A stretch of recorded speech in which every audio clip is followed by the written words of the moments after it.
ഇനി നമുക്ക് Preston versus Aston Villa ഗെയിമിനെ പറ്റി ഡിസ്കസ് ചെയ്യാം. ആസ്റ്റൺ വില്ല പ്രസ്റ്റനെ 3-0 പരാജയപ്പെടുത്തിയിട്ടാണ് FA കപ്പിൻ്റെ സെമി ഫൈനലിലേക്ക് കടന്നിരിക്കുന്നത്.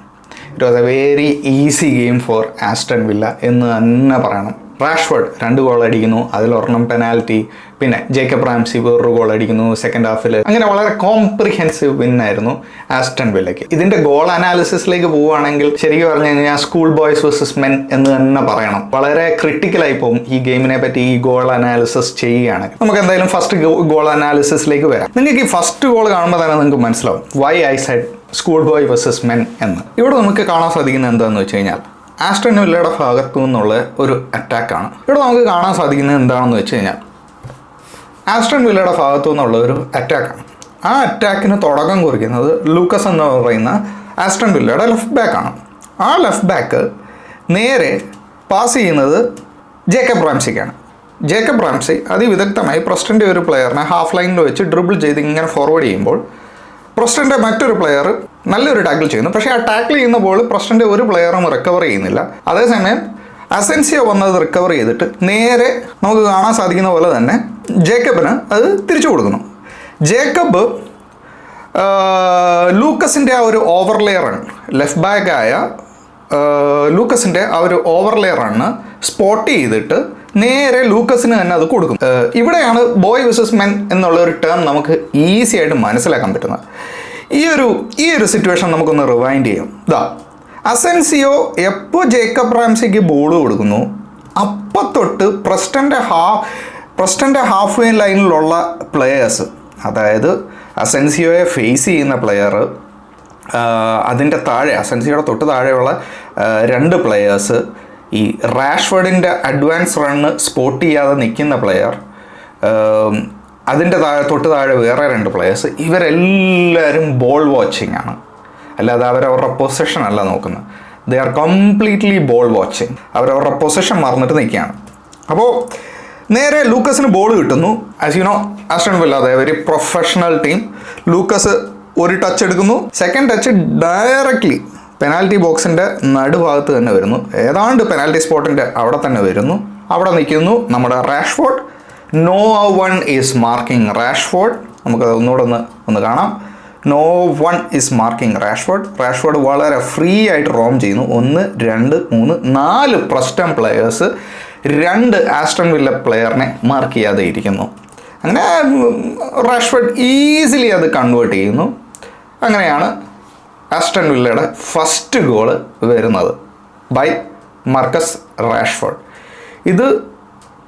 ഇത് പ്യുവർലി ഡിഫെൻസീവ് ഡ്യൂട്ടി ചെയ്യാത്തത് കൊണ്ട് സംഭവിച്ചു പോയ ഒരു ഗോൾ തന്നെയാണ്. പ്രസ്റ്റൺ പോലുള്ള ഒരു ടീം ആസ്റ്റൺ വില്ലയുടെ ഒരു പെട്ടെന്നുള്ള ഒരു സ്വിച്ച് ഹാൻഡിൽ ചെയ്യാൻ പറ്റാത്തത് തന്നെയാണ് ഇവിടെ നമ്മൾ വ്യക്തമായിട്ട് കാണാൻ സാധിക്കുന്നത്. ഇനിയിപ്പോൾ നമ്മൾ സെക്കൻഡ് ഗോളിലേക്ക് വരികയാണെങ്കിൽ സെക്കൻഡ് ഗോൾ എഗെയിൻ അനദർ എന്താ പറയുന്ന അൺപ്രൊഫഷണൽ ചാലഞ്ച്, വളരെ ഒരു സില്ലി ചാലഞ്ച്, ഒരു അവോയ്ഡ് ചെയ്യാൻ പറ്റാവുന്ന ഒരു challenge edge of the penalty ബോക്സിൽ വെച്ചിട്ട് സംഭവിക്കുന്നു.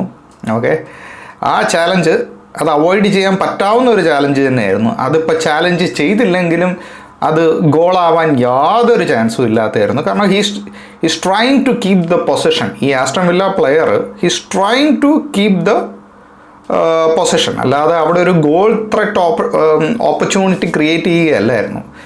അത് മിസ്ജഡ്ജ് ചെയ്തിട്ട് ആസ്റ്റൺ വില്ലയുടെ പ്ലെയറിൻ്റെ കാലിലേക്ക് പ്രസ് ചെയ്യുന്നു. അങ്ങനെയാണ് പെനാൽറ്റി കിട്ടുന്നത്. അഗൈൻ പെനാൽറ്റി വളരെ സിമ്പിളായിട്ട് മാർക്കസ് റാഷ്ഫോർഡ് സ്കോർ ചെയ്യുന്നു. ഇങ്ങനെയാണ് സെക്കൻഡ് ഗോൾ വന്നത്. അങ്ങനെ മാർക്കസ് റാഷ്ഫോർഡ് ആസ്റ്റൺ വില്ലയ്ക്ക് വേണ്ടി ഒരു ബ്രേസ് അടിക്കുന്നു. സെക്കൻഡ് ഗോൾ കഴിഞ്ഞ് ബേസിക്കലി ഇത് completely under Aston villa control ആയിരുന്നു. അത് കഴിഞ്ഞ് യാതൊരു വിധമായ ഒരു പ്രഷറും പ്രസ്റ്റൻ്റെ ഭാഗത്തു നിന്ന് കാണാൻ സാധിക്കുന്നില്ലായിരുന്നു. അത് കഴിഞ്ഞ് റോജേഴ്സിന് ഒരു ചാൻസ് കിട്ടുന്നു, അത് കൺവേർട്ട് ചെയ്യാൻ പറ്റാതെ വരുന്നു ആസ്റ്റൺ വില്ലയുടെ പ്ലെയർ. അത് കഴിഞ്ഞ് ഈ ജേക്കബ് റാംസിയുടെ 3ാമത്തെ ഗോൾ വരുന്നതിന് മുമ്പ് തന്നെ ഇടയ്ക്ക് വെച്ച് ഒരുപാട് ചാൻസസ് ആസ്റ്റൺ വില്ല ക്രിയേറ്റ് ചെയ്യുന്നു. അപ്പോൾ നമുക്കിനി ജേക്കബ് റാംസിയുടെ 3ാമത്തെ ഗോളിലേക്ക് നമുക്ക് കടക്കാം. ഒരു ഫ്രീ കിക്ക് കിട്ടുന്നു. അത് ജേക്കബ് റാംസി വളരെ നന്നായിട്ട് തന്നെ ക്യാരി ഫോർവേഡ് ചെയ്യുന്നു. No real challenge, no real press from Preston team. ആരും ആ ഒരു അഡ്വാൻസ് റണ്ണിനെ പ്രസ് ചെയ്യുന്നില്ല. ജേക്കബ് റാംസിയുടെ കൂടുള്ള പ്ലെയറിന് തന്നെ നല്ലൊരു ചാലഞ്ച് ഇടാൻ പറ്റുന്നില്ല. എന്നിട്ട് ആ ബോള് നേരെ ജസ്റ്റ് ഇൻസൈഡ് ദ പെനാൽറ്റി ബോക്സിൽ വെച്ചിട്ട് ജേക്കബ് റാംസി ഒരു ഷോട്ട് എടുക്കുന്നു. ആ shot easily finds the back of the net. ഇങ്ങനെയാണ് മൂന്നാമത്തെ ഗോള് ക്രിയേറ്റ് ആവുന്നത്. അത് കഴിഞ്ഞും ആസ്റ്റൺ വില്ലയ്ക്ക് ചാൻസ് കിട്ടിക്കൊണ്ടിരിക്കുന്നു. അത് കഴിഞ്ഞ് കിട്ടുന്ന ഒരു ചാൻസ് ഓലി വാട്കിൻസിൻ്റെയാണ്.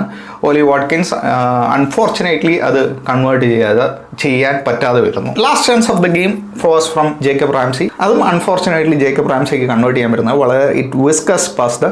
ഇങ്ങനെയാണ് Preston versus Aston Villa game കഴിഞ്ഞത്.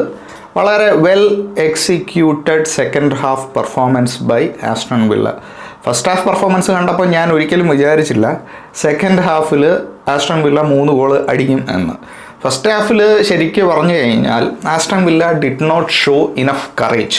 ദേ gave too much respect to Preston എന്ന് തന്നെ നമുക്ക് പറയേണ്ടി വരും. ആസ്റ്റൺ വില്ല സെമി ഫൈനലിലേക്ക് പ്രസ്റ്റനെ തോൽപ്പിച്ചിട്ട് കടന്നിരിക്കുന്നു, FA കപ്പിൻ്റെ സെമി ഫൈനലിലേക്ക്. ഇതുപോലെ FA കപ്പിൻ്റെ എല്ലാ ഗെയിമിൻ്റെയും അനാലിസിസ് ഞാൻ ചെയ്തിട്ടുണ്ട്.